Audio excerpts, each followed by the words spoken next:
Voilà, bien-aimés dans le Seigneur, je voudrais d'abord vous saluer dans le précieux nom du Seigneur et vous souhaiter la bienvenue sur ce plateau de l'émission La Trompette de la Vérité. Donc, La Trompette de la Vérité est une émission au cours de laquelle nous prenons le temps ensemble de partager la parole du Seigneur. Nous prenons le temps ensemble de pouvoir parler de sa parole. Donc je voudrais saluer tous les bien-aimés frères, dont le bien-aimé Jean-Marie, le bien-aimé David Mouliro, donc le bien-aimé Paolo Iramoponami. Donc nous saluons dans les pressions du Seigneur. Avant de pouvoir commencer sur la grâce du Seigneur.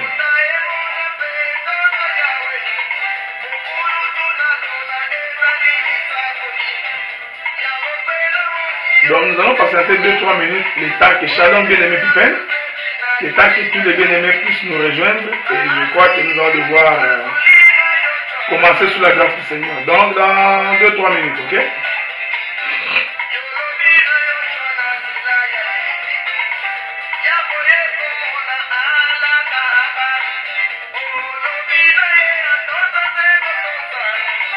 Zalaki na ye mokindami na Yawe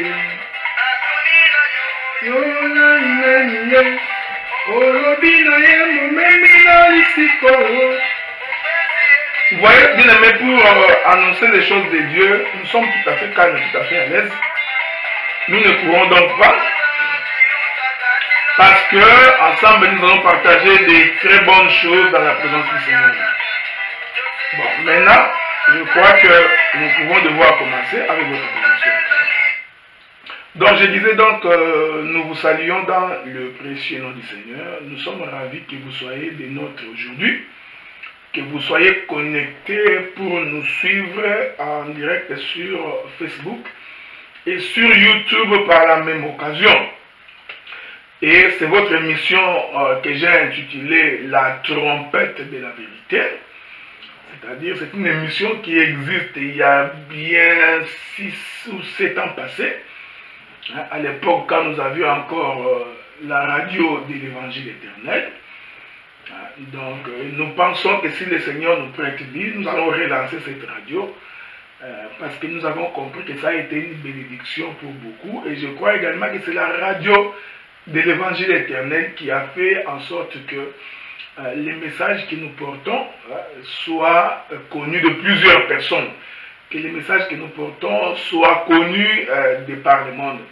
Parce qu'il y avait beaucoup de gens qui se connectaient sur la radio de l'Évangile éternel. C'est comme ça que j'ai été connu en Europe, en Amérique, donc dans toutes ces contrées. Donc ça a permis également à beaucoup d'entre nous aussi de se faire connaître. En tout cas, la majorité qui était avec nous sur la radio de l'Évangile éternel ont également eu l'occasion d'être écoutés par des tierces personnes et de connaître la parole. J'ai toujours dit que lorsque nous venons pour parler, nous ne venons pas pour faire un combat des individus, nous ne venons pas ici pour nous attaquer à des personnes, mais lorsque nous nous présentons au devant de vous, les soucis qui nous animent, ça a toujours été les soucis de pouvoir vous communiquer la pensée du ciel. Et vous savez que cette pensée du ciel, selon qu'il est écrit dans ta parole, qu'il soit fait sur la terre, ta volonté. Voilà. Cette volonté céleste doit donc être faite sur la terre. Voilà pourquoi quand on explique les choses de Dieu, il faudrait que tu sois capable à la fois d'expliquer la portée spirituelle de l'écriture, que j'appelle moi les eaux d'en haut, et que tu sois également capable d'expliquer la portée pratique de l'écriture, que j'appelle moi les eaux d'en bas. Voyez-vous, frère? Donc, il faudrait que ces deux choses-là soient dites au même moment. Sauf que il est aussi possible que lorsqu'un prédicateur intervient, qu'il n'ait pas à parler de la portée spirituelle, qu'il ne parle que de la portée pratique. Il n'a pas contredit la Bible. Il ne s'est pas non plus écarté de la voix du Seigneur. Parce que vous savez, aujourd'hui, les gens pensent que pour qu'on dise que tu as enseigné, il faut nécessairement que tu nous expliques les portées prophétiques des Écritures, le ciel, les patati patata. Vous voyez? Non, il n'y a pas que ça. Donc, il y a cette partie spirituelle qui est la portée prophétique de l'Écriture, mais il y a aussi la partie pratique de l'Écriture. Pourquoi j'ai dit ces choses, pardon? Je l'ai dit parce que vous savez, nous, on est ministres, nous conduisons une assemblée locale ici à Gatineau et à Ottawa, et je crois d'ailleurs qu'à partir du mois de mai, nous allons commencer une nouvelle assemblée à Montréal, voyez-vous, avec la grâce du Seigneur. Vous allez remarquer une chose bien aimée dans le Seigneur, que lorsque l'on conduit un peuple, hein, c'est-à-dire on fait face aux difficultés du peuple. Les gens ont des problèmes, les gens ont des maladies, les gens ont des difficultés, ils ont des problèmes démoniaques, ils ont des combats sur le plan spirituel. Alors tous ces éléments-là, lorsque tu les réunis, tu vas te rendre compte que les ministères ne consistent donc pas seulement à pouvoir expliquer l'Écriture, à pouvoir expliquer la partie prophétique de l'Écriture, mais encore que l'on soit capable d'apporter au peuple la résolution à leurs problèmes. Voyez-vous, il faudrait que celui qui vient dans l'assemblée, quand il a un problème, que son problème soit résolu. C'est pourquoi je vous avais fait la promesse que si le Seigneur nous garde et qu'il nous prête vie, ça fait plaisir de retrouver mon frère Denis, donc un ami d'enfance. Donc je disais que si le Seigneur nous prête vie et qu'il nous garde, nous allons entamer à partir du mois de juin, juillet, août, septembre, les enseignements sur le campement. Et dans le campement, nous allons ressortir la pensée du combat spirituel. Nous allons ressortir comment un peuple doit se battre, comment une église locale doit être capable de dénicher les comportements démoniaques, les attitudes démoniaques, les influences sataniques dans la marche de l'église pour lui permettre d'être armé dans la prière. Voyez-vous, ce sont des choses que nous parlerons parce que vous savez, nous sommes encore là. Donc, c'est votre frère bien-aimé Adélard Ndaye, ministre de l'Évangile. Donc, nous avons une assemblée locale ici à Gatineau, non loin de la ville d'Ottawa, donc sur 1089 rue Saint-Louis. Et notre numéro de téléphone, pour les gens qui vont nous suivre sur YouTube, nous affichons toujours nos numéros de téléphone pour que si quelqu'un a une question ou il a une préoccupation, il n'a qu'à nous appeler et poser la question. Nous nous ferons un réel plaisir de lui répondre à la question. Voyez-vous? Maintenant, rentrons dans les textes de base parce que j'ai beaucoup de choses à dire. Je le dis le Seigneur parce que nous allons donc ensemble avec vous à la fois sonder les intestins de Dieu. Une fois que nous aurons sondé les intestins de Dieu, nous allons donc faire ressortir ces entrailles dehors pour que le peuple de la terre aussi puisse goûter le goût du ventre. Est-ce que vous comprenez ça? Maintenant, 1 Roi chapitre 17, premier verset, parce que c'est notre texte. J'avais dit que je vais expliquer aujourd'hui comment Élie le Tishbite est l'image ou l'ombre de Jean-Baptiste. Mais vous allez comprendre que nous allons l'expliquer à notre manière, selon les Écritures, parce que nous ferons comme dans mes habitudes, un petit détour dans les jardins, parce que je considère que toutes les choses que nous prêchons aujourd'hui ont leur origine sous-bassement dans les jardins. Et la capacité d'un bon ministre du Seigneur, il faut qu'il soit capable de rentrer avec nous dans les jardins pour expliquer ces choses. Donc nous allons expliquer Élie le Tishbite dans les jardins. Nous ramènerons Jean-Baptiste dans les jardins. Je toucherai une autre écriture, voyez-vous, de Marc sur la personne qui était née aveugle. Celui que le Seigneur a guéri en lui faisant sortir en dehors de la ville. Je toucherai ces choses, je les ramènerai également au jardin. Voyez-vous bien, le Seigneur. Donc, je vous prie, avec l'aide du Saint-Esprit, d'être armés parce que nous allons marcher avec des bottines à 12 crampons pour que nous puissions marcher dans les choses de Dieu. Souffrez. Donc, que cela ne vous mette pas en colère. Parce qu'il y a des fois, des gens, quand nous disons les bottines à 12 crampons, quand nous disons kitoko, ça l'air énerve. Non, non, il ne faut pas vous énerver. Donc c'est une façon de préparer la nourriture. Vous voyez, je suis en train de mettre la sauce, la tomate, les oignons pour que la nourriture soit bonne. Vous savez, frère, les ministères, c'est la capacité de bien préparer pour que la nourriture soit succulente. Et quand la nourriture est succulente, il faut que le peuple soit capable de manger et de vivre en bonne santé. Vous comprenez? Donc, il ne suffit pas de préparer, il faudrait encore que les gens mangent et qu'ils se retrouvent en bonne santé. Voilà. Donc, essayez de ne pas vous énerver parce qu'il y a des gens des fois qui s'énervent inutilement. Donc, essayez de ne pas vous énerver. Vous comprenez? Donc, quand je vous dis quand je vous dis par exemple que nous portons des crampons, nous sommes sur des bandes d'autoroute. Ce sont des expressions qui me sont propres, voyez-vous, qui vous permettent de rester attachés pour comprendre ce qui est caché derrière l'écriture. Voilà maintenant. La Bible dit ceci, je suis dans 1 Roi chapitre 17. L'écriture dit, l'Éternel, ça c'est le prophète Élie le Tishbite, il dit, Élie le Tishbite, l'un des habitants de Galade, dit à Akab, l'Éternel est vivant, le Dieu d'Israël, dont je suis le serviteur, il n'y aura ces années-ci ni rosée ni pluie, sinon à ma parole.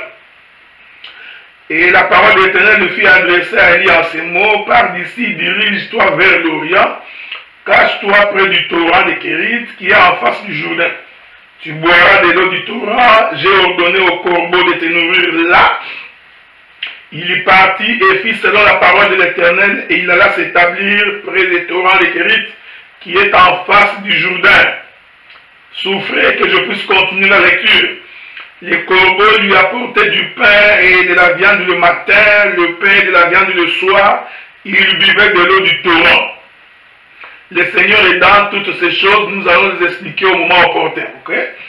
Maintenant, la Bible dit, au bout d'un certain temps, le torrent fut à sec. Il n'était point tombé de pluie dans le pays.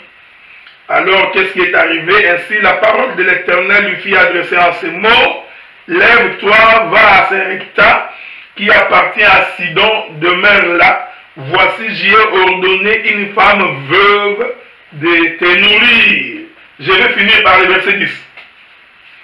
Il se leva et alla à Sarepta, comme il arrivait à l'entrée de la ville. Voici, il y avait une femme veuve qui ramassait du bois. Il appela et lui dit, va me chercher, je t'ai pris un peu d'eau dans un vase afin que je boive. Voulez-vous que j'ajoute une dernière écriture? Voilà, il alla à chercher, et il appela de nouveau et dit, apporte-moi, je t'ai pris un morceau de pain dans ta main. Voilà. Ça, c'est le texte de base que nous allons exploiter. C'est vrai que je ne peux pas finir l'exploitation de tous ces textes-là, parce qu'il y a beaucoup trop de choses à dire là-dessus, mais nous prendrons la partie qui nous intéresse. Quelle est la partie? La partie, c'est que le prophète Élie, je l'avais dit la fois passée, il a fermé le ciel pendant 3 ans et demi.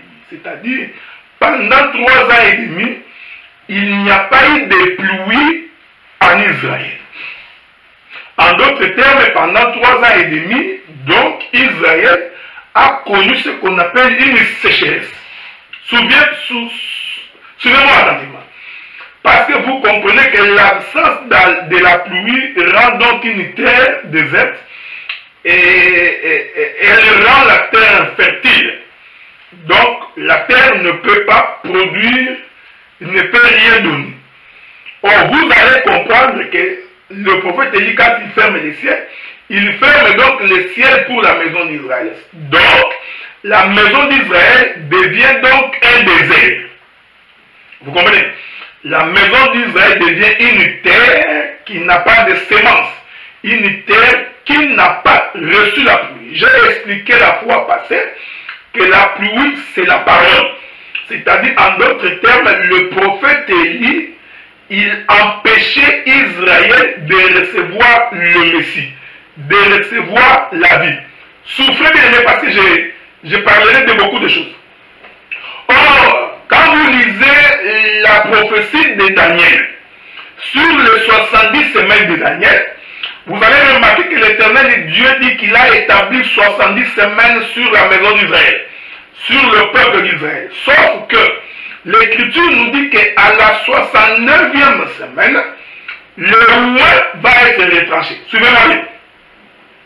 C'est-à-dire qu'Israël qui était avec Dieu, qui marchait avec Dieu, mais à un moment donné dans sa vie, 70 semaines, on va donc retrancher le roi.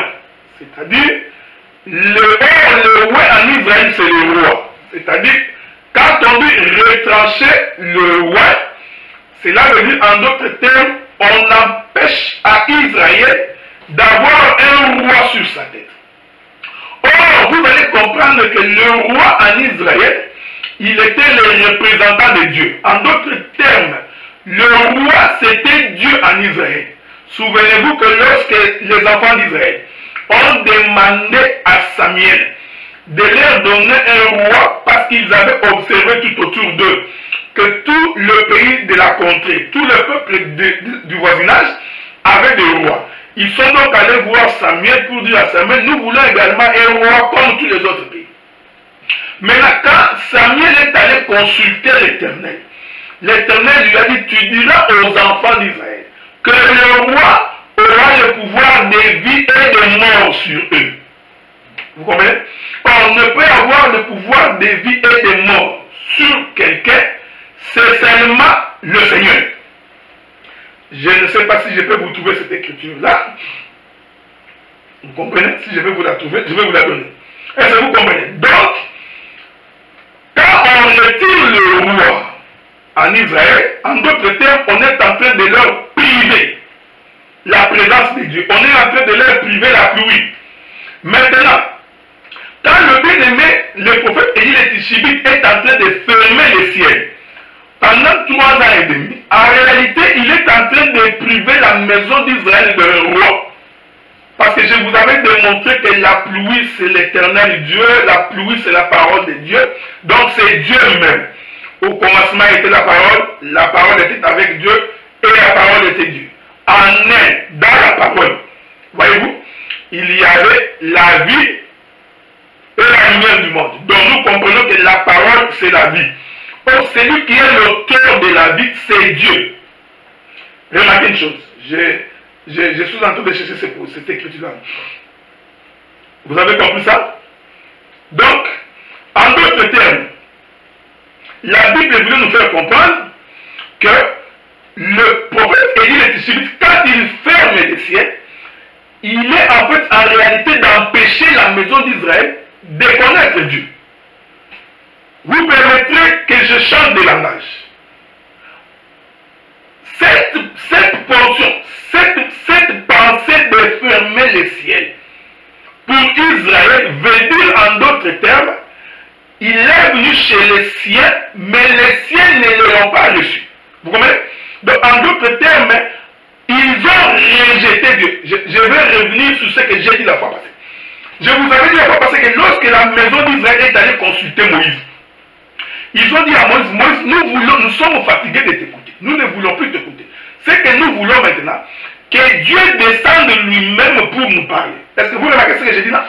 Donc, Moïse va consulter donc l'Éternel. Il dit, oh Éternel Dieu, ce peuple ici veut que tu viennes toi-même lui en parler. Dieu dit, dites-leur de laver leurs vêtements. 3 jours après, nous allons nous retrouver le matin à la montagne de Sinaï. Or, vous comprenez que sur le plan prophétique, Dieu leur disait, pour que nous nous rencontrions, il faut que 3 jours s'accomplissent. C'est-à-dire, il faut que le Seigneur puisse mourir et ressusciter. Il faudrait que le sacerdoce de Lévi soit accompli.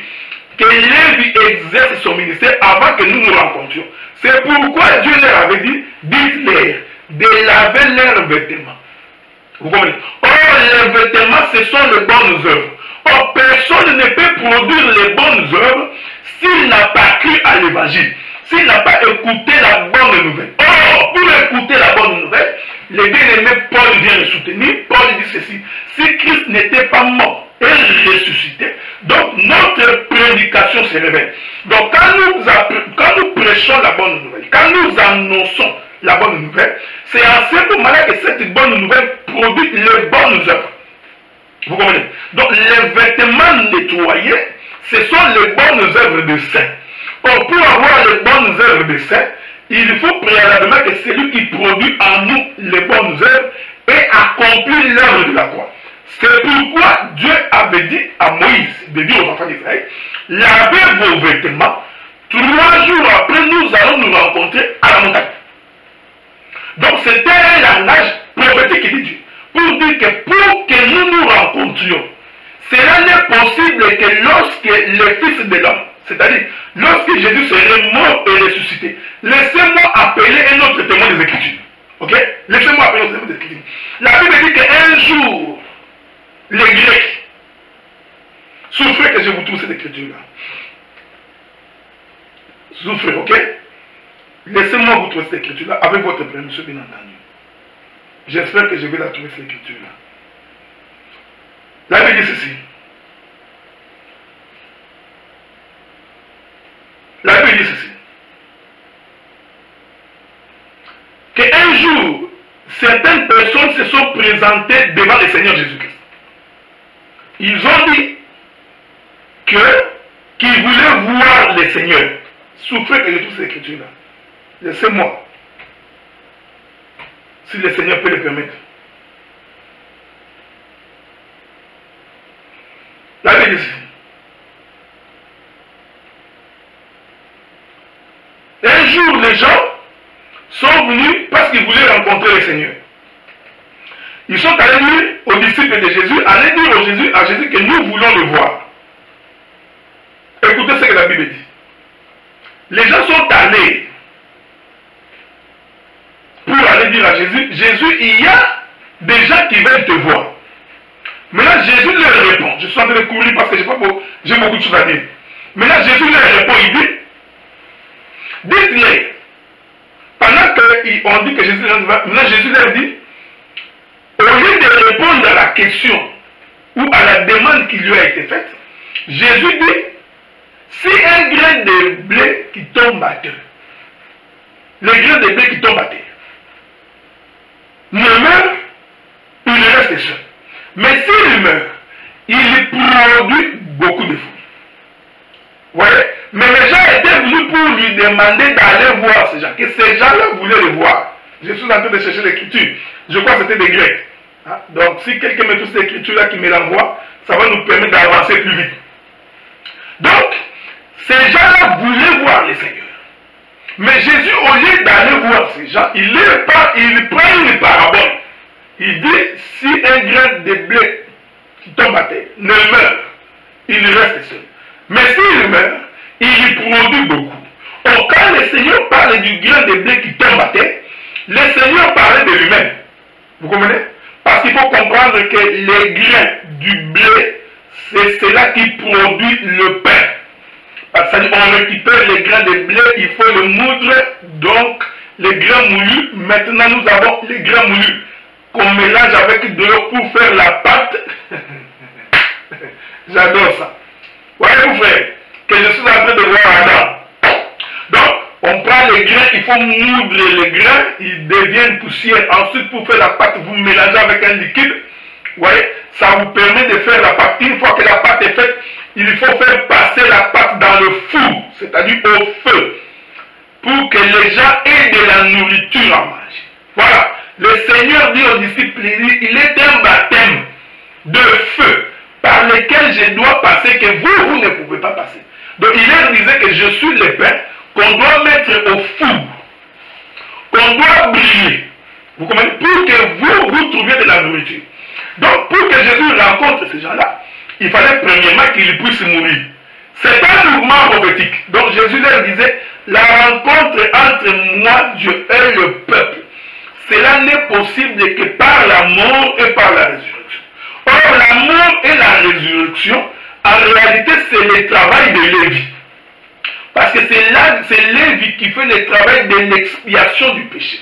C'est Lévi qui fait le travail d'amener le peuple afin qu'il soit agréé de la part de l'Éternel.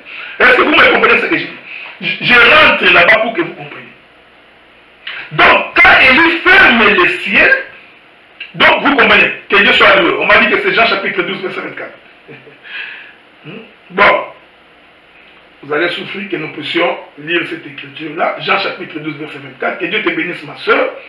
Hein? Voilà, il y a des sœurs qui sont capables de trouver l'écriture. Ça, c'est intéressant, frère. Donc, quand vous lisez cette écriture-là,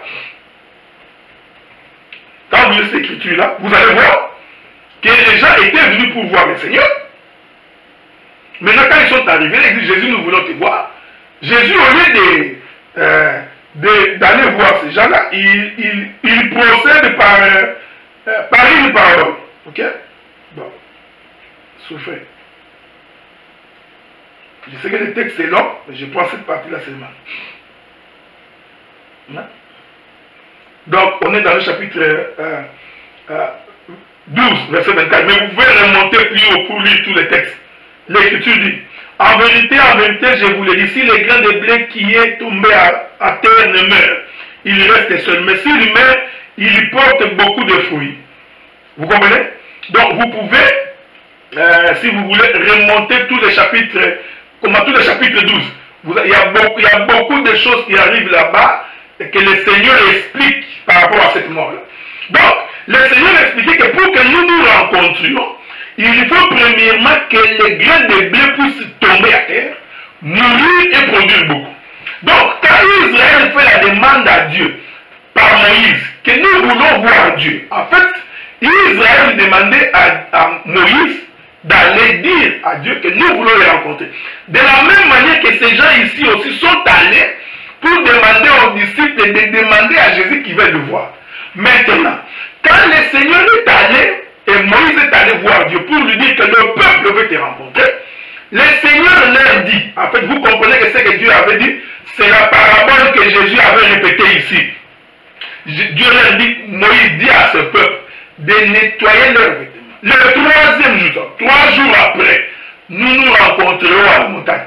Donc, cette parole de l'Éternel voulait tout simplement dire à ce peuple, pour que nous nous rencontrions, il faut d'abord que les grains de blé tombent à terre, qu'il meure. 3 jours après, nous allons nous rencontrer. Vous comprenez? Donc, pour rencontrer le Seigneur, il faut premièrement que les grains de blé tombent à terre. Mais quand les grains de blé tombent à terre, il meurt. C'est en mourant qu'il produit beaucoup. Je vous avais dit que je prendrais l'habitude quand je monte, je descends. Je voudrais descendre ici pour vous donner la portée pratique de ce que j'ai dit. C'est pour dire que tout homme qui a rencontré le Seigneur, il doit d'abord passer par la mort. C'est-à-dire, si tu étais un arrogant, il faut que quand tu rencontres le Seigneur, que tu deviens un homme doux. Si tu étais un bandit, quand tu rencontres le Seigneur, que tu deviens un homme posé. Si tu étais un voleur, quand tu rencontres le Seigneur, que tu deviens un homme honnête. Si tu étais un homme jaloux, cupide, calomniateur, il faut que tu meurs, c'est ça mourir. Maintenant, quand tu vas mourir, en ressuscitant, tu vas produire les fruits dignes de la repentance. Voyez-vous?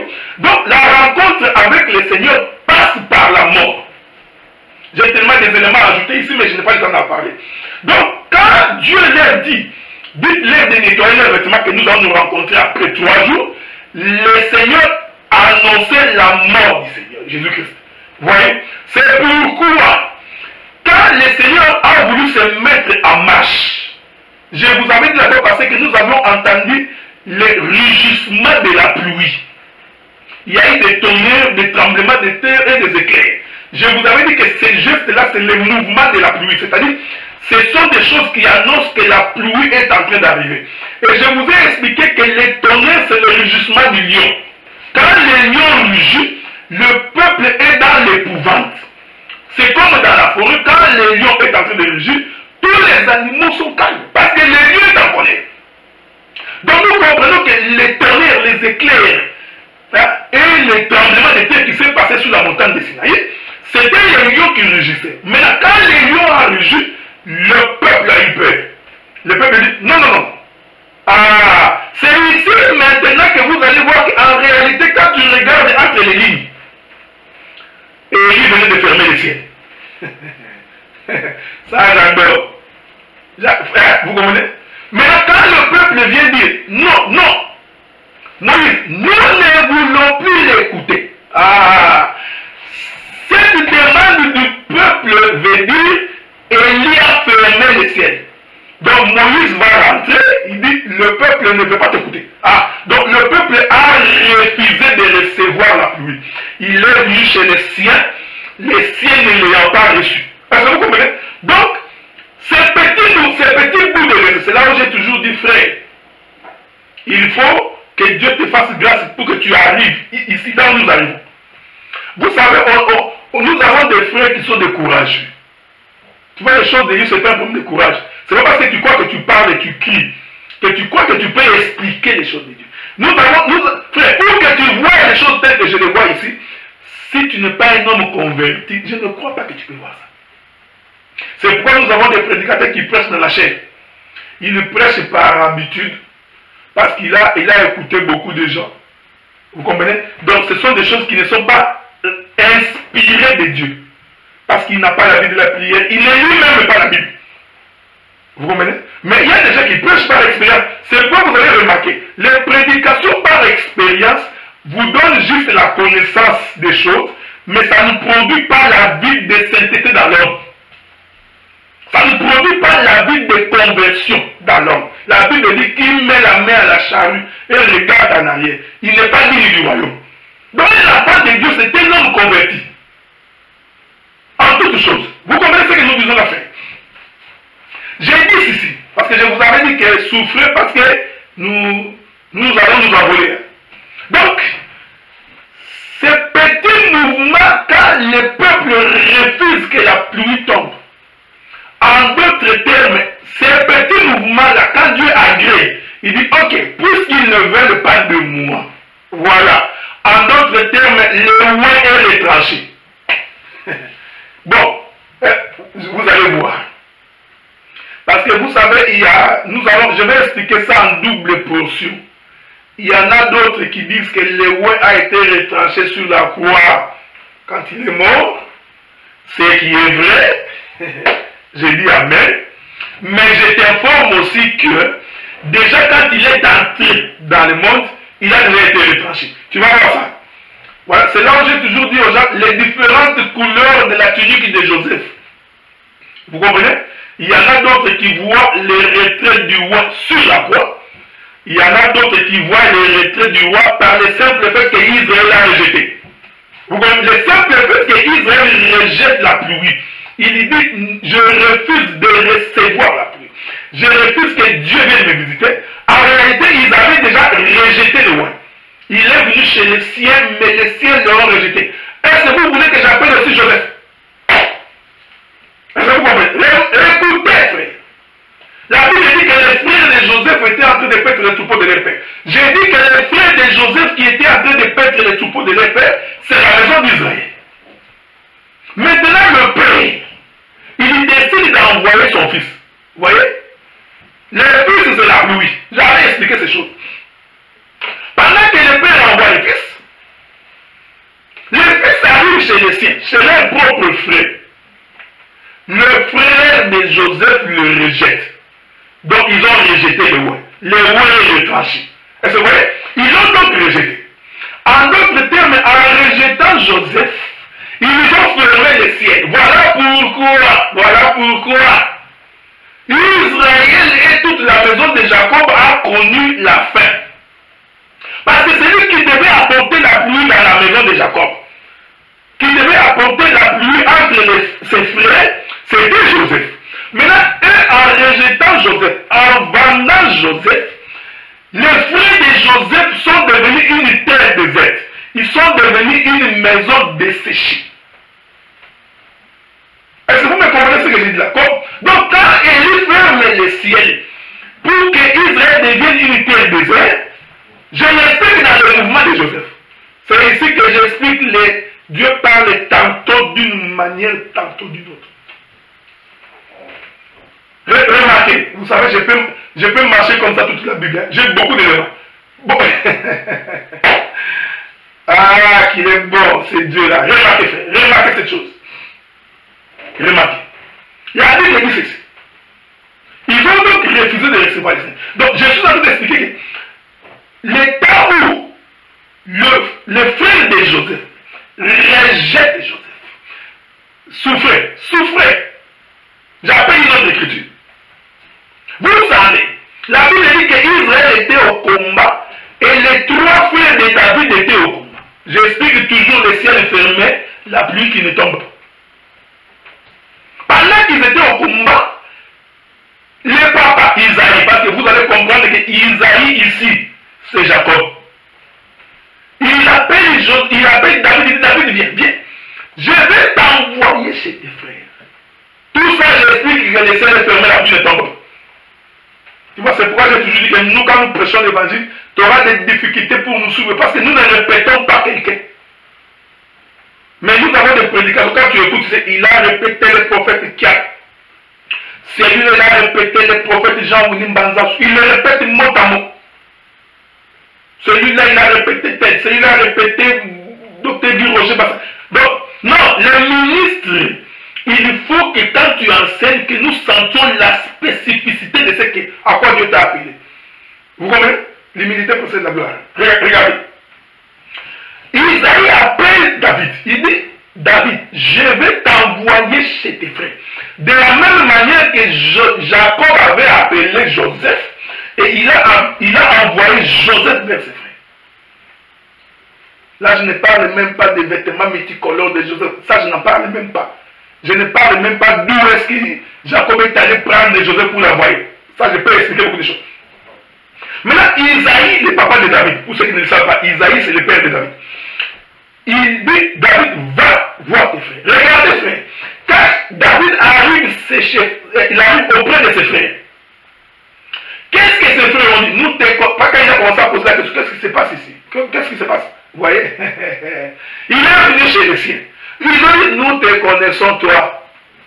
Nous savons l'orgueil qui est en toi. Ah. Ouais, les frères de David ont rejeté David. Est-ce que vous comprenez? Donc, en rejetant David, suivez-moi bien, il faut me suivre attentivement. En rejetant David, ils accomplissaient l'écriture qui disait qu'il est venu chez les siens ne l'ont pas reçu. Puisque les siens ne l'ont pas reçu, il s'est tourné vers notre peuple. Voilà. Maintenant, tu vas comprendre que la maison du roi Saoul, c'est ça notre peuple. Ah, tu n'as pas compris.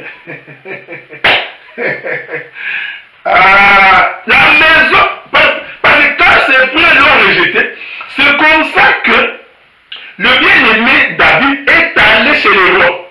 Maintenant, je t'informe que la maison du roi Saoul, c'est ça les nations.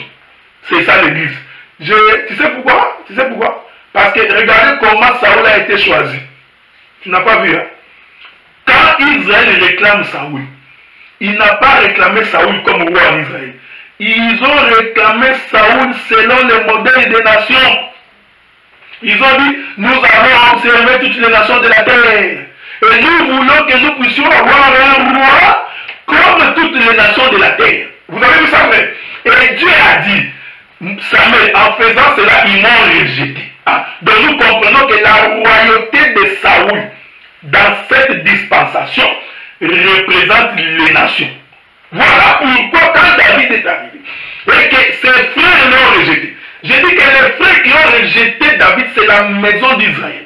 Une fois qu'ils l'ont rejeté, il va maintenant dans la maison de Saoul. La maison de Saoul, c'est là. Ah, tu n'as pas vu, hein? C'est ça les nations de la terre. Et puis c'est là-bas qu'il va trouver une femme. Voilà pourquoi la première femme de David, c'était la fille de Saoul. Donc c'était une fille des nations. Non, je n'ai pas fini. Je n'ai pas fini, frère.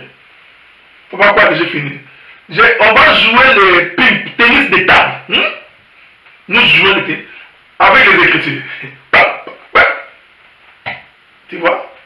Là, si tu ne peux pas jouer pendant 5 heures, tu vas courir, la langue tu auras une langue pendante. La langue pop. Vous savez, il y a des gens qui pensent vraiment qu'ils ont maîtrisé les choses de Dieu. C'est pourquoi j'ai toujours dit aux bien-aimés, vous savez, quand je parlerai du campement, j'ai des dispositions des camps, je vous expliquerai comment on doit se tenir dans les camps pour qu'il n'y ait pas de jalousie entre nous. Mais si vous trouvez qu'il y a des problèmes, c'est parce que le campement est très mal fait. Alors il faudrait d'abord commencer par rétablir le campement. Parce que quand on rétablit le campement, alors on peut bien marcher. Vous comprenez? C'est ce qui tue beaucoup d'assemblées. Le campement est mal fait. J'ai béni les bien-aimés Jean-Willy Banza parce que je l'ai suivi quand il expliquait la loi de la guerre. J'ai adoré ça. J'ai compris qu'il y a des choses maintenant qu'il faut aller toucher. Sonder là-bas, frère. Vous comprenez? Parce que c'est ce qui tue les églises aujourd'hui. Retournons.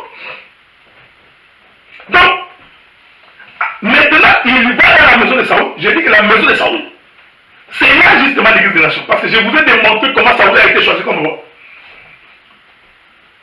De là, nous comprenons qu'il a quitté la maison d'Israël, c'est-à-dire qu'il a quitté ses frères. En d'autres termes, quand David va dans la maison de Saoul, c'est-à-dire ses frères sont devenus déserts. Leur maison, leur terre est devenue une terre déserte. Parce qu'ils ont rejeté le Messie. Ils ont rejeté le roi. Voyez-vous, frère? Parce que la Bible dit que les rois doivent être retranchés. Or, les rois viennent de la tribu de Juda. C'est un roi. C'est pourquoi les disciples avaient dit à Jésus, nous savons que le fils de David qui est le roi demeurera éternellement sur le trône. C'est ce qu'ils attendaient. Donc c'était un roi qu'ils attendaient. Mais ils n'avaient pas compris que la prophétie annonçait déjà. Ça, je suis encore dans l'église parce que je vais aller visiter les jardins frères. Donc, la prophétie annonçait déjà qu'Élie devait fermer les ciels. Quand Élie ferme les ciels, vous comprenez? En d'autres termes, il empêche le peuple de recevoir la pluie. Et j'ai dit, en ce moment-là, cette terre-là est une terre désertique.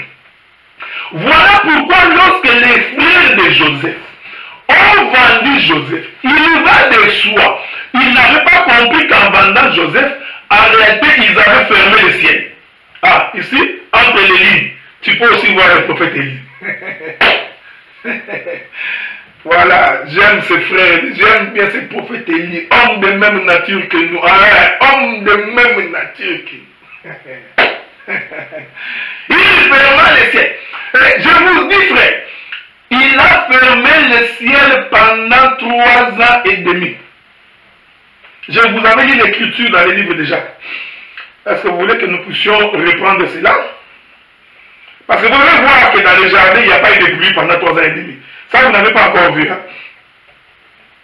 Bon, attendez. Souffrez avec moi, je vais vous trouver cette écriture-là. Avec votre permission. Nous sommes, je crois que c'est Jacques qui en parle, là, à moins que je ne me trompe, mais lisons ça quand même. Parce que je n'ai pas encore fini de parler. Que j'ai des choses à dire, beaucoup de choses à dire.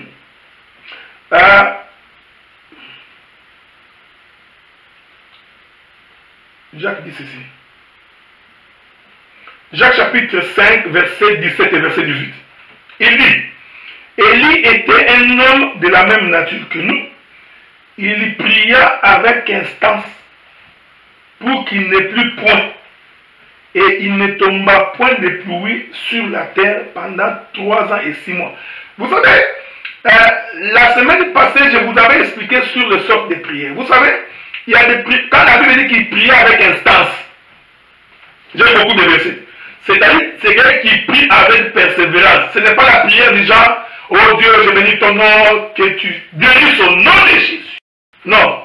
Instance veut dire qu'il persévère.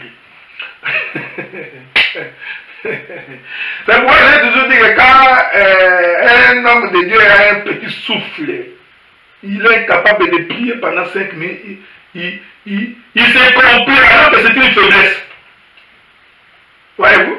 Même quand Élie a voulu rétablir la pluie, parce qu'on va arriver, il priait avec instance. Les serviteurs montaient 6 fois. Tout le temps que les serviteurs montaient, parce que la montée et descente, c'est toute une marche.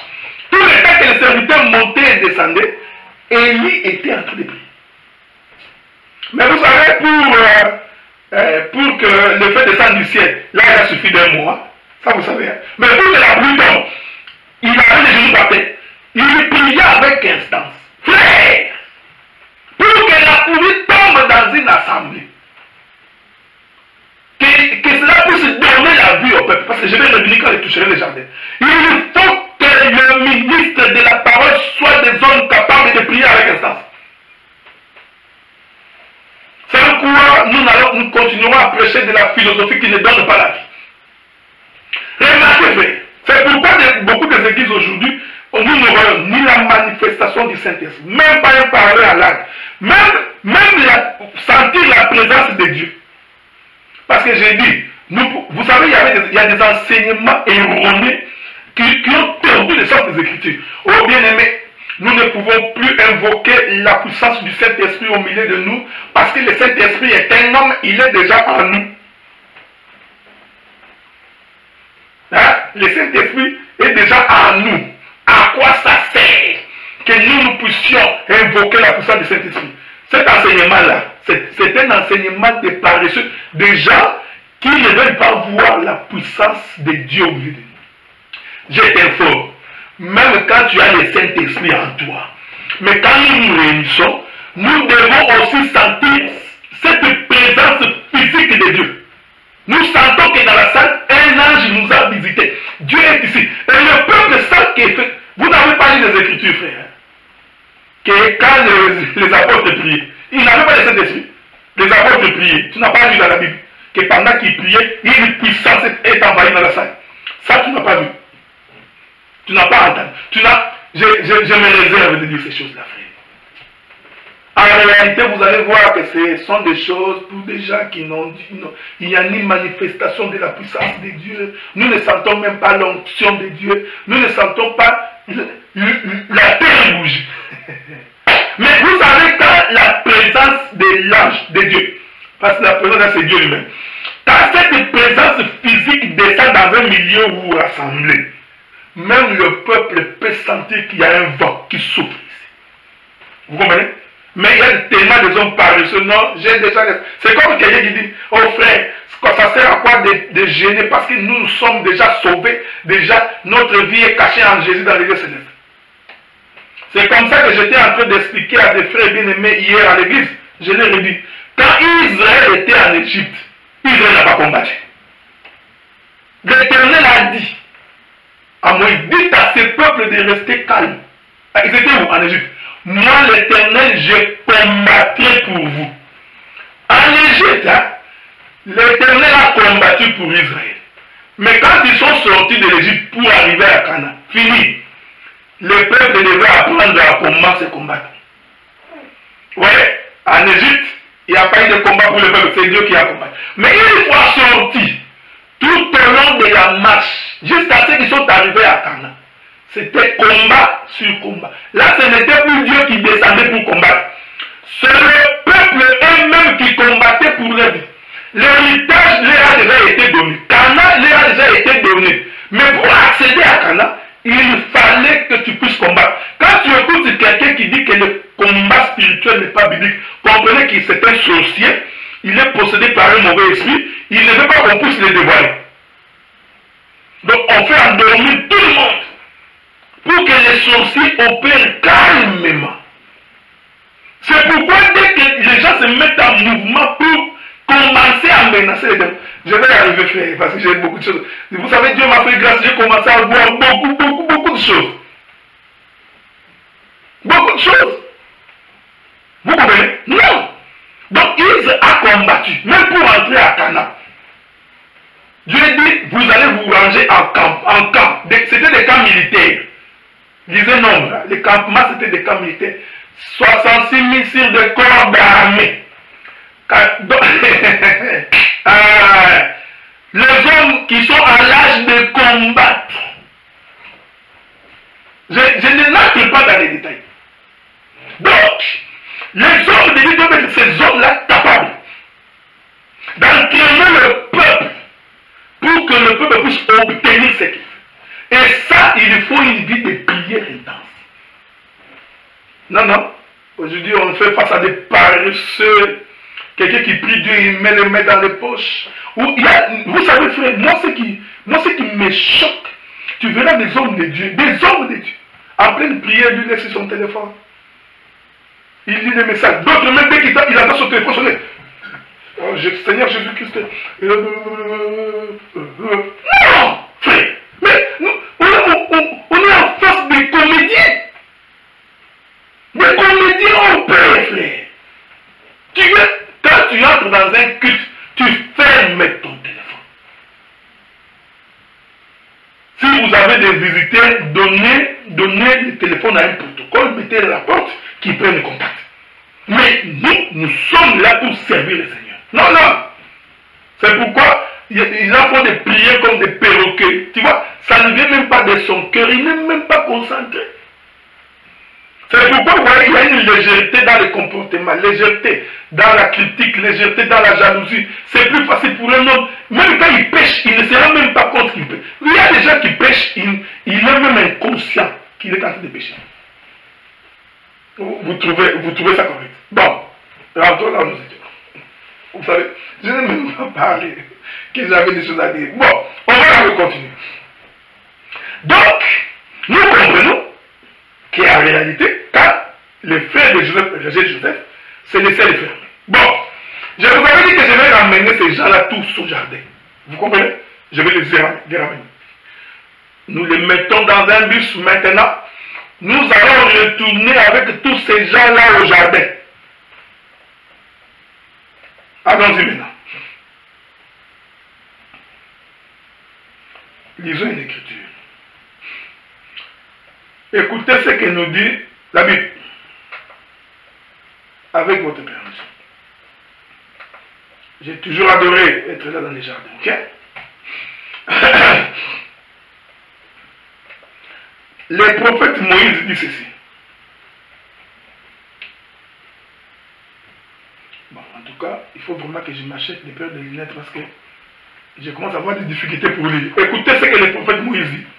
Moïse dit, lorsque l'Éternel Dieu fit une terre des cieux, aucun arbuste des champs n'était encore sur la terre, aucune herbe des champs ne germait encore, car l'Éternel Dieu n'avait pas fait pleuvoir sur la terre et il n'y avait aucun homme pour cultiver les sols.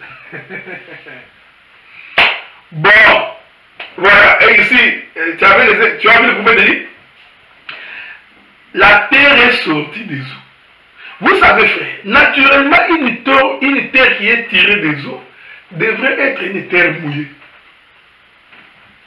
Donc, si c'est seulement question que la terre ait de l'eau, alors cette terre qui est sortie des eaux devrait normalement produire des fruits. Produire des fruits parce qu'elle est une terre qui est sortie des eaux. Ah. Mais, écoutez, j'aime la Bible. Hein. Cette terre qui est sortie des eaux, elle n'est pas sortie une terre mouillée. Parce que Dieu confirme qu'en réalité, cette terre-là, c'était une terre désertique. Qui tombe. La terre qui était sortie des eaux, quoique naturellement sortie des eaux, en réalité, cette terre n'avait aucun nom. Ça là, même les géographes, les océanographes auront des difficultés pour nous expliquer comment quelque chose qui est sorti de l'eau, mais il n'a point d'eau. Voici l'écriture. Je donne des écritures. Genèse chapitre 1er, verset 9. Dieu dit que les eaux qui sont au-dessous du ciel se rassemblent en un seul lieu et que les secs apparaissent. Avez-vous lu ça? Le chapitre 2, verset 5 nous dit que la terre est sortie des eaux. Mais le chapitre 1er, verset 9 nous dit qu'en réalité, cette terre qui était sortie des eaux était une terre sèche. Donc nous comprenons que cette terre qui était sortie des eaux n'avait pas reçu la pluie.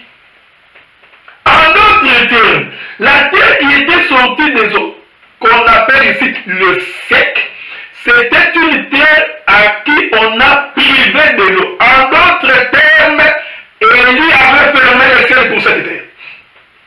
Ah, vous voyez, hein? Et si nous comprenons que cette terre qui est sortie des eaux, ici, le sec ici, qui est sorti les eaux au 3e jour de la création, cette terre-là, en réalité, c'est la maison d'Israël. C'est une branche de l'autoroute. Je peux expliquer que c'est Moïse, je peux expliquer que c'est Christ, je peux expliquer beaucoup de choses. Mais comme je suis en train de marcher sur ma bande d'autoroute, donc je voudrais vous garder ici pour que vous ne sortiez pas. Le simple fait fait que Moïse nous dit que cette terre qui est sortie des eaux, Dieu appela cela sec, nous comprenons qu'à cette terre-là, Dieu avait privé la pluie. En d'autres termes, quand on regarde avec l'œil du prophète, on va voir qu'en réalité, ici, Élie était là. Donc Élie avait donc fermé les cieux pour que cette terre ne soit pas mouillée.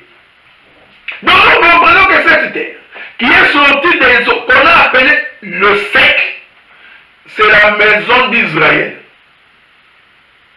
Hein? Vous savez, je voulais dire une chose ici, mais je crois que je dirais ça dimanche. Parce qu'il y a beaucoup de gens qui pensent que la virginité, ils ne comprennent pas que la virginité, c'est aussi l'infertilité. Ça, tu n'as pas vu. La virginité, c'est la sécheresse. J'adore ça. Vous savez, moi, quand je reçois des choses comme ça, je me dis, comme c'est bon. Mais toi, tu n'es pas arrivé. Je ne dis même pas. Je garde ça parce que j'en parlerai. Ah, que la virginité, c'est la sécheresse. J'aime ça. Tu veux que je te donne ça? Non, bon, frère. Quand tu as envie que je te donne, supplie-moi quand même. Dis-moi quelque chose d'autre. Please, dis quand même. Dis. Il est bon, les dieux du ciel. Que le Seigneur vous bénisse. Remarquez, frère. Donc, cette terre qui est sortie des eaux, je suis tellement excité d'écouter ces choses-là. Cette terre qui est sortie des eaux, en réalité, Dieu appela cela sec. Donc, c'est une terre qui n'avait point d'eau. Géographiquement, c'est impensable. Océanographiquement, c'est quoi? C'est aussi impensable. Parce qu'une terre qui sort des eaux devrait être mouillée. Mais cette terre-là, elle était sèche. Qu'est-ce que Dieu a enseigné? Dieu a enseigné qu'Israël allait refuser de recevoir l'eau. Donc cette terre-là, c'est Israël.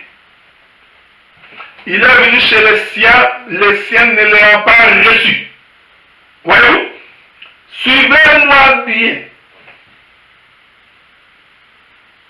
J'adore ça. J'adore ça. Donc, cette terre-là, pris dans cette proportion, c'est la maison d'Israël. Voyez-vous? Le ciel lui est fermé. Il n'y a pas de pluie. C'est pourquoi il ne produit aucune bonne œuvre. Vous savez que même aujourd'hui que nous prêchons, nous avons des Israélites dans nos églises. Déjà, nous prêchons l'évangile. On explique. Ces gens-là, ils ne changent pas. Ils ne produisent aucune bonne œuvre. Des années en année. L'homme est toujours pareil. Depuis qu'on l'a connu en 1982. C'est la même personne jusqu'aujourd'hui en 2018. Si tu poses il est toujours comme ça. Vous voyez? Des années en année.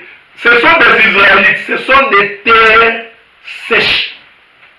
À qui Dieu a privé de l'eau. C'est pourquoi moi j'ai toujours dit, ce n'est pas le fait que tu prêches, tu parles comme ça, que tu crois que tu es en train d'arroser la terre. Non, tu peux prêcher comme ça. Mais une terre, même quand tu parles, en réalité, le ciel est fermé pour lui. Non, ce frère-là, c'est un impudique. Depuis qu'on l'a connu impudique, il marche. Il vieillit dans l'impudicité. Vous vous rendez compte, frère? Je vous informe que le péché dans l'homme s'accroît. Alors ça, vous ne savez pas. Je vous informe que le péché grandit dans l'homme. C'est pourquoi l'Écriture dit que lorsque l'iniquité aura atteint son comble, qu'on parle français, hein? Parce qu'il y a beaucoup de gens qui ne comprennent même pas quand le terme est français, même qui est simple, ils ne comprennent pas. Lorsque l'iniquité aura atteint son comble, c'est-à-dire le mal va de mal en pire. Ça s'accroît. C'est pourquoi vous allez voir quelqu'un qui ne change pas de mode de vie, il devient de plus en plus mauvais. Il devient de plus en plus mauvais. C'est-à-dire que Dieu l'a tellement aveuglé que l'homme, jusqu'à ce qu'il va éclater. Parce que le mal est en train de croître.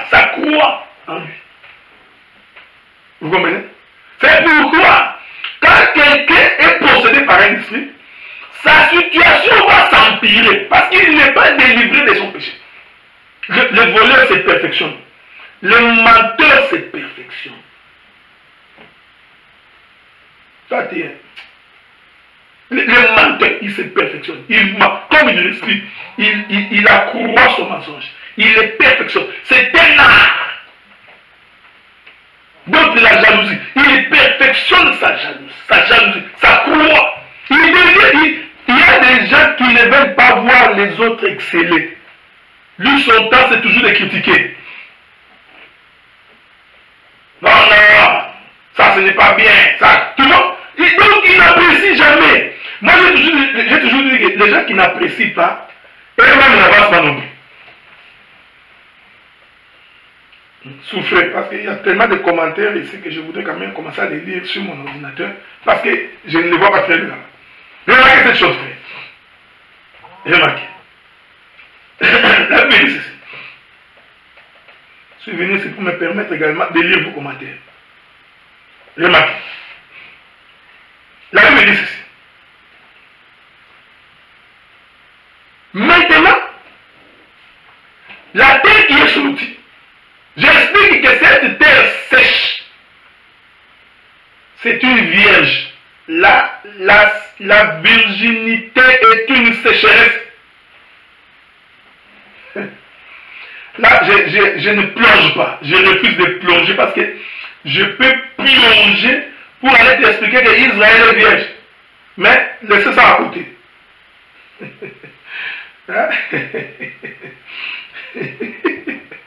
Comme le dit mon bien-aimé docteur Roger Bouléry, il pêche jusqu'à devenir ingénieur. Donc il est devenu ingénieur.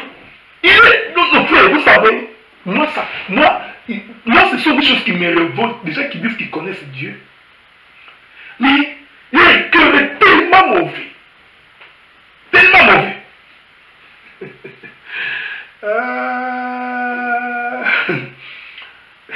Voilà, et le bien-aimé Jean-Marie dit, pour nous, nous les appelons la voie qui conduit vers Christ. Voilà. Donc, remarquez bien. Or, quand la terre est sortie des eaux qu'elle est sèche, écoutez ce que le chapitre 2 du verset 5 nous dit. Cette terre n'avait encore rien produit parce que la pluie n'était pas encore tombée. C'est-à-dire, or la pluie selon Esaïe, c'est un homme qui pose sa semence dans une femme. Esaïe 55. La pluie, c'est comme la parole de Dieu qui tombe du ciel, qui vient pour féconder la terre. Vous comprenez? La terre était vierge. Vous comprenez comment nous expliquons la sécheresse ici? Ça, c'est pas le français. Hein? Ce n'est pas sécheresse, c'est le dictionnaire. Ça veut dire c'est... Non, non, non. Nous expliquons selon la pensée du Seigneur. Vous allez comprendre que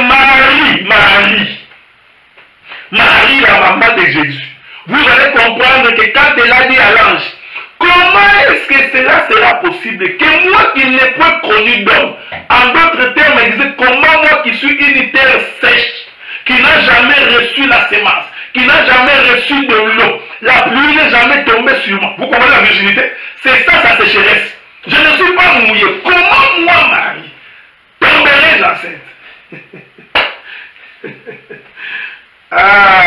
Vous voyez ça, frère, hein? Donc, maintenant, là, je lui dis, l'ombre du Très-Haut te couvrira. Et le Fils qui sortira. Donc, nous comprenons que l'ombre a engrossé Marie. Ça, tu ne peux pas voir. Hein? Oh, l'ombre qui engrosse Marie, c'est la pluie. Je rentre dans la Genèse. Écoutez, frère, donc, c'est-à-dire que quand Marie disait, comment moi qui suis une vierge, c'est-à-dire qu'il disait, je suis une terre sèche, je n'ai pas encore reçu de pluie, donc je ne suis pas fécondé. Vous comprenez? Donc la virginité de Marie veut dire une terre sèche. Donc c'est une sécheresse. Maintenant, cette terre sèche a besoin d'être mouillée. Donc elle a besoin de recevoir la pluie. Voilà pourquoi Marie est de la tribu de Lévi, qui est le troisième fils de Jacob. Comme cette terre est sortie des eaux le troisième jour, vous comprenez? Et qui en sortant, elle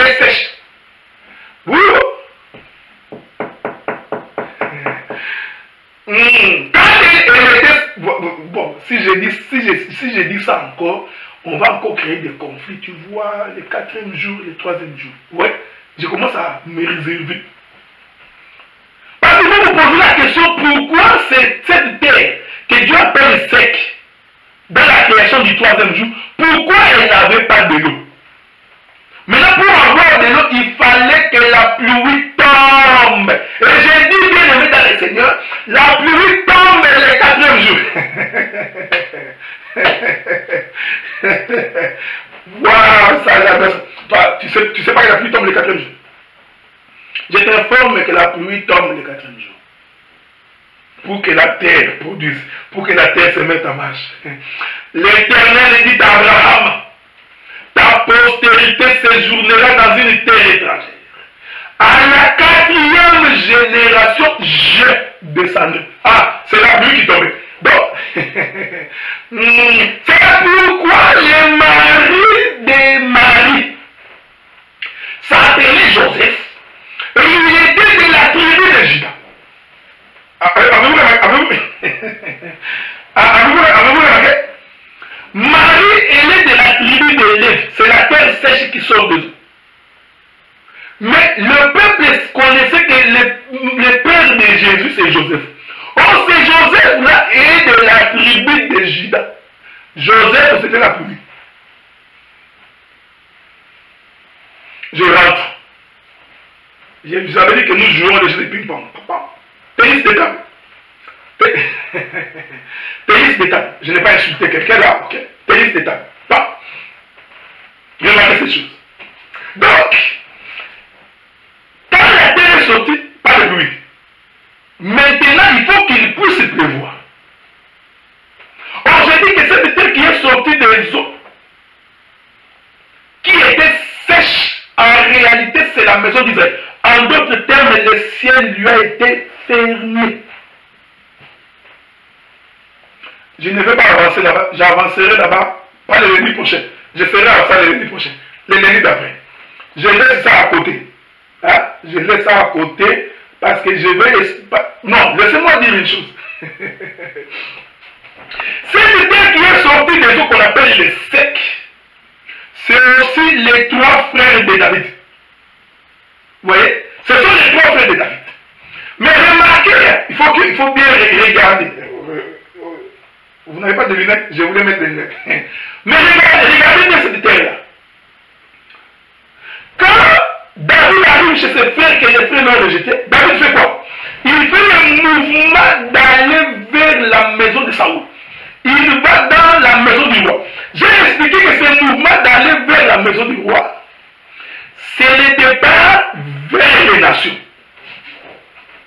C'est pourquoi, quand la terre est sortie des eaux, c'était la maison d'Israël. Ils ont rejeté le Messie. Maintenant, il faudrait que la pluie se dirige vers la maison du roi.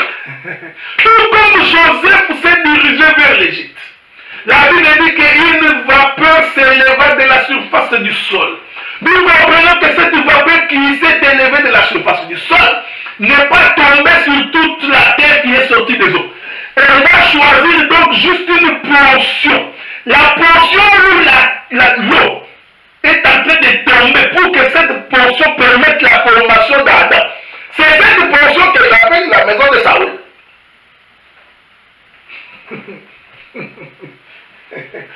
Ça va te prendre des kilomètres, frère, pour que tu arrives. Hein? Bien, ça te prend des kilomètres. Hein? Non, on a encore des souffles, on en a encore.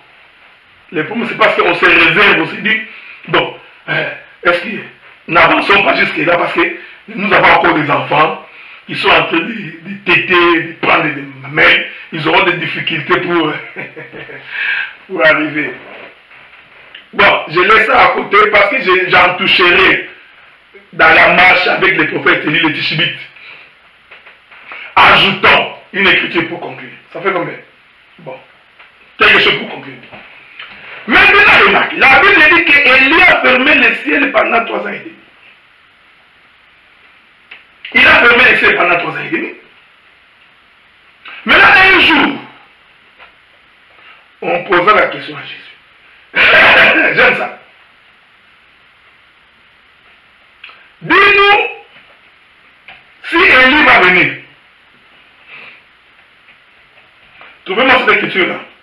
Où Jésus leur dit, Jean-Baptiste, ce que vous avez tué, c'était lui Élie. Laissez-moi vous trouver cette écriture-là.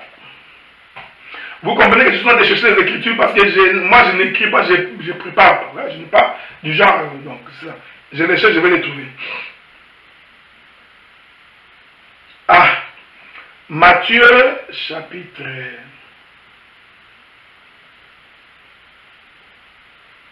Matthieu chapitre 13, je crois. Non, Matthieu chapitre 17. J'espère que c'est cette écriture-là, ok? Bon, Matthieu chapitre 17, je commence par le verset 10. Les disciples lui firent cette question. Pourquoi donc les scribes disent-ils qu'Élie doit venir premièrement? Ah, bon. Ah, bien-aimé, je ne sais pas ça faire. C'est aussi les trois hébreux de la forêt d'Adam. Comme j'adore ça. Vous voyez, je vous avais dit qu'on pouvait multiplier, que Dieu te bénisse. Mais laissez-moi d'abord lire mon écriture là. Que Dieu te bénisse, mon bien-aimé. Remarquez. La Bible dit, les disciples lui firent cette question, pourquoi donc les scribes disent-ils qu'Élie doit venir premièrement? Il répondit, il est vrai qu'Élie doit venir et établir toutes choses. Mais je vous dis qu'Élie est déjà venu, mais qu'ils ne l'ont pas reconnu et qu'ils l'ont traité comme ils ont voulu. De même, le Fils de l'homme souffrira de leur part. Les disciples comprirent alors qu'il parlait de Jean-Baptiste. Donc, le Seigneur, Jésus-Christ, il confirme que Jean-Baptiste, c'était lui Élie. Bon, là, ça veut dire, quand nous disons Jean-Baptiste est Élie, ça reste un terme, ça reste ma parole, nous parlons seulement. Maintenant, vous allez permettre, nous allons nous asseoir pour expliquer comment Jean-Baptiste est Élie. Avez-vous remarqué que quand Jean-Baptiste est né, la Bible dit que Jean-Baptiste est venu au Jourdain. Il est venu faire quoi au Jourdain? Il est venu baptiser. Or, le baptême consiste à faire sortir la terre des eaux.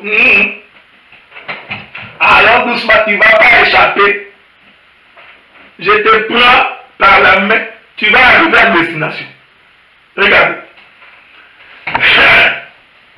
Jean-Baptiste arrive au Jourdain. Il vient pour baptiser. Mais pendant qu'il faisait son service de baptême, je vous avais dit que je répondrai à la question de baptême de la piscine, que j'ai dit que ce n'est pas biblique. Hein? Je vais y répondre avec beaucoup de détails. Remarquez. La Bible dit, pendant qu'il baptisait, Jean-Baptiste va dire une chose. Il dit, je suis la voix de celui qui crie dans le désert. Ah, donc nous comprenons que lorsque Jean-Baptiste dit qu'il est la voix de celui qui crie dans le désert, Jean-Baptiste disait, j'ai fermé les cieux. Suivez-moi bien, suivez bien. Parce que Jean-Baptiste est le prophète qui vient annoncer l'entrée du Seigneur. Vous comprenez? Cette entrée du Seigneur en Israël. Mais pendant qu'il annonce, parce qu'il a dit que je suis venu annoncer, pendant qu'il annonce, il dit, je suis la voix de celui qui crie dans le désert. Ah, oh, celui qui crie dans le désert, il fait quoi? Il a fermé les cieux. Jean-Baptiste disait, parce que le désert consiste en l'absence de la pluie. Donc Jean-Baptiste disait aux enfants d'Israël, vous nous comprenez? J'ai fermé les cieux pour vous. Vous n'êtes qu'une maison désertique. Donc les cieux sont fermés pour vous. Donc c'est pourquoi, quand la Bible dit que la terre qui est sortie des eaux, Dieu appela ça sec. Nous comprenons que c'était Jean-Baptiste qui baptisait. C'était Jean-Baptiste dans le Jourdain. Vous voyez? Mais Jean-Baptiste dans le Jourdain, sec. Je connais votre explication de Jésus qui sort des eaux, c'est la terre, la colombe qui descend, c'est le Saint-Esprit. Ça aussi je connais. C'est pourquoi je vous ai toujours dit que moi je chante des bandes d'autoroute. Donc je ne viens pas sur cet enseignement-là que tout le monde connaît. Vous comprenez? Parce que toi, tu pensais, c'est ce que je vais expliquer. Je n'explique pas ça. J'explique autre chose. Je n'ai pas dit que cette explication est mauvaise. Non, elle est une bonne explication. Sauf que nous amenons une nouvelle couleur dans la saisie de l'écriture. Remarquez. Il dit, je suis la voix de celui qui crie dans le désert. Quand Jean-Baptiste dit qu'il est la voix de celui qui crie dans le désert, Jean-Baptiste disait, il est venu chez les siens et les siens ne l'ont pas reçu. Il dit, vous, race de vipères, qui vous a appris à fuir la colère à venir? Vous comprenez? Maintenant, pendant que Jean-Baptiste disait qu'il est la voix, oh, regardez frère, Jean-Baptiste n'était pas dans un désert physique, parce que le désert est caractérisé par l'absence de la pluie. Il peut y avoir des petits nappes d'eau dans le désert, mais il n'y a pas de l'eau. Comme dans le Jourdain. Donc, Jean-Baptiste était dans une cour d'eau. Il n'était pas physiquement dans un désert. Mais il dit, je suis la voix de celui qui crie dans le désert. Vous savez, si Israël le regarde, ce gars, il est fou, il n'est pas dans un désert. Pourquoi il dit qu'il crie dans le désert? Il ne comprenait pas que Jean-Baptiste accomplissait le ministère du prophète Élie. Est-ce que vous comprenez? C'est-à-dire, il fermait le ciel. Pourquoi ferme-t-il le ciel? Parce qu'il doit accomplir ce qu'Élie avait fait. Élie a fermé le ciel. Israël est devenu une maison désertique. Israël ne peut plus recevoir le Seigneur. Voilà pourquoi quand Jean-Baptiste introduit Jésus, tout le temps que Jésus parlait à Israël, le ciel était fermé. Voilà pourquoi il est écrit dans le livre de Matthieu chapitre 13 verset 10 je crois. Pierre lui pose la question à les disciples, pourquoi leur parles-tu en parabole? En d'autres termes, pourquoi tu leur fermes les ciels? Pourquoi tu ne fais pas descendre la pluie? Or, Jean-Baptiste avait déjà fermé les ciels. Tout comme Élie, qui a empêché à Israël de recevoir la pluie, c'est-à-dire de recevoir le roi, de recevoir le Seigneur. De la même manière, Jean-Baptiste aussi, quand il dit que je suis la voix de celui qui crie dans le désert, en réalité, Jean-Baptiste fermait le ciel. Voilà pourquoi, quand il ferme le ciel, il n'y a pas eu de pluie pendant 3 ans et demi. De la même manière, quand Jean-Baptiste fait entrer Jésus dans l'œuvre, Jésus fait le ministère pendant 3 ans et demi. Pendant ces 3 ans et demi où Jésus fait le ministère, en réalité, le ciel est fermé pour Israël. Mais pendant ces temps-là, le peuple des nations, vous voyez la maison de Saoul. Pendant ces temps-là, Jésus est dans la maison de Saoul. Jésus est David de l'Israël. Oh, vive le roi, vous m'êtes là. Donc, Jésus est dans la maison de Saoul. C'est pourquoi il disait, j'ai parcouru tout Israël. Je n'ai pas vu une foi. Or, la foi vient de ce que l'on entend. Comment voulez-vous que tu trouves la foi en Israël? Parce que tu leur avais fermé le ciel. Ils ne pouvaient même pas entendre. Tu leur parles en parabole. Or, nous comprenons que parler en parabole, ce sont les éclairs, les tonnerres, c'est le rugissement du lion. Vous comprenez? Mais à tous ceux qui avaient la foi, des Cananéens, des femmes de la Sidonie, vous comprenez, tous les étrangers, nous comprenons que c'est la maison du roi Saoul. En réalité, tout le temps que Jésus marchait sur la terre, c'était David dans la maison de Saoul en train de combattre pour donner la victoire à Saoul. Pourquoi? Parce que Jean-Baptiste le prophète, qui est Élie, avait fermé le ciel pendant 3 ans et demi. Oh, vous pensez que j'ai fini? Non, non, non, laissez-moi, je n'ai pas fini. Vous comprenez ça? Voilà pourquoi quand le Seigneur entre en service aussi, il fait 3 ans et demi sans la pluie. C'est-à-dire, je t'informe que pendant 3 ans et demi où Jésus est en Israël, il n'a pas plu pour Israël. Israël était dans la sécheresse. Pourquoi? Parce que les rois et les étrangers, ils ont refusé de recevoir les rois. Maintenant, le roi va aller traîner dans la maison de Saoul. C'est pourquoi Jésus avait dit, Élie est venu, mais ils ne l'ont pas vu. C'était la voix de celui qui... Vous savez, je peux prendre cet enseignement, je peux préparer, cuire grillé. Parce qu'il y a beaucoup de choses à dire ici. Beaucoup. Vous comprenez? Mais là, Jésus, pendant qu'il fait le travail, pendant 3 ans et demi, c'est quoi ces mouvements? Ces mouvements nous enseignent que pendant qu'il ne pleuvait pas en Israël, pendant 3 ans et demi, le prophète Élie était chez la veuve de Sarepta. Vous voyez? Pendant 3 ans et demi, dans la maison de cette veuve, il n'a manqué ni pain, ni huile. Bon, j'étais en train de réfléchir comme un humain. Je me dis, si quelqu'un ne peut manger que pendant 3 ans et demi, le pain et de l'huile, certainement que cet homme aura des hémorroïdes. Parce qu'il ne mangeait pas le pain avec de l'huile. Parce que l'huile servait pour mélanger avec la pâte pour cuire le pain, pour que le pain soit doux. Vous comprenez? Ce n'est pas qu'il y avait le pain qui prend le pain, il trempe dans l'huile. Oh, que des choses à expliquer.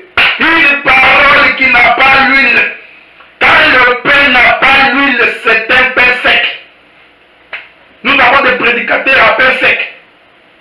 Quand ils prêchent, tu as l'impression que c'est un théologien du temps moderne qui prêche. Tu as l'impression que tu es en face d'un pasteur des églises baptistes. Donc, c'est un pain sec qui n'a pas l'huile. Or, le pain doit avoir l'huile parce que l'huile, c'est le Saint-Esprit qui donne le goût à la parole. Vous comprenez? Donc, dans la maison de cette veuve, pendant 3 ans et demi, nous comprenons que cette veuve-là habitait Sidon. C'est-à-dire qu'elle n'était pas israélite. Donc, elle était une femme étrangère. Vous voulez-vous que je chante devant l'autoroute? Cette femme-là, c'est la maison de Saoul. C'est là-bas qu'il y a eu le pain et l'huile, qui n'a pas manqué. C'est ici que j'avais expliqué que quand quelqu'un vient prêcher que l'église est passée par des moments de ténèbres, qu'il faudrait restaurer l'église, cet homme n'a pas compris les choses de Dieu. Parce que pendant que Israël est dans le vide et dans la sécheresse, voyez-vous, Adam avait la forme, Adam avait la pluie, Adam vivait. T'as vu? Pendant qu'Israël était dans la sécheresse, il manquait. Élie était dans la maison. Vous comprenez qu'ici, Élie est en train de changer de costume. C'est Élie qui est dans la maison de la veuve de Sarepta. C'est Jésus qui visite les nations. Il est chez nous. Pendant qu'il est chez nous, nous sommes en paix. Nous mangeons, nous buvons. Alors que Jacob est dans la famine. Pendant que Jacob et ses frères sont dans la famine, Joseph est en Égypte avec les Égyptiens, à la maison de Saoul, en train de manger que du blé. Or, le blé sert au pain. Ouais, je vais donner un point virgule ici. Parce que quand je viendrai maintenant à dire qu'est-ce qui se passe dans la maison de cette veuve. Vous allez voir qu'il y a la croix dans la maison de cette veuve-là. La croix est dans la maison de la veuve. Maudit soit celui qui est pendu au bois. Ça, c'est Israël qui disait ça. Israël disait que maudit soit celui qui est pendu au bois. Mais il ne comprenait pas que celui qui est pendu au bois est pendu dans la maison de la veuve. Vous comprenez? Nous expliquerons le pain. D'abord, je vais expliquer le peu de farine qu'avait cette femme. Pourquoi elle était veuve? Qui est son ancien mari? Vous comprenez? Lui, qu'est-ce que c'est? Voilà que maintenant le Seigneur. Ça, c'est la chose que j'ai voulu vous expliquer en ces jours pour vous faire comprendre que Élie le Tishbite était l'ombre du prophète Élie. Je ne peux pas me résumer parce que ce n'est pas une dissertation. Très difficile pour me résumer parce que j'ai touché les prophètes, donc bon, que le Seigneur vous bénisse, frère. Qu'il vous bénisse seulement. Et que nous nous fixons rendez-vous dans 2 semaines pour que nous puissions continuer notre enseignement. J'en profite pour vous dire que les bien-aimés frères saints élus, les saints élus de Dieu de Gatineau, Ottawa vous saluent. Et nous annonçons que nous serons à Montréal pour commencer une œuvre au mois de mai. Et nous invitons tous ceux qui sont dans la contrée, qui veulent écouter la bonne parole, de venir assister à ces choses. Et nous croyons que le Seigneur ne manquera pas de les bénir. Je voudrais en profiter pour saluer tous les hommes de Dieu de la ville. Donc tous les pasteurs de la ville d'Ottawa-Gatineau, vous avez toutes mes salutations. Je sais que vous nous suivez. Donc je voudrais vous en profiter pour vous dire bonjour. Et vous souhaitez de passer de très bons moments. Donc nous allons nous retrouver dans 2 semaines. Que Dieu vous bénisse.